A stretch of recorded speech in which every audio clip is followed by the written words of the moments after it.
शास्त्रानुसार शरीरावरील प्रत्येक तिळाचा काही गुप्त अर्थ असतो किंवा तो काही छुपा अडथळा दर्शवतो.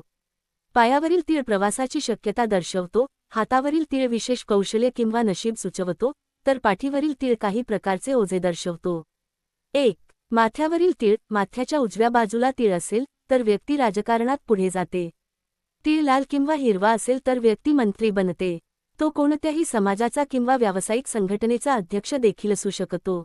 त्याला सामाजिक प्रतिष्ठा आणि जीवनाच्या प्रत्येक क्षेत्रात यश मिळेल. माथ्याच्या डाव्या बाजूला तीळ असेल तर व्यक्तीकडे पुरेसे पैसे नसतात. साधारणपणे तो लग्न करणार नाही आणि त्याचे आयुष्य प्रवासात घालवेल. तो आध्यात्मिक जीवन जगेल आणि आध्यात्मिक प्रवचन देईल.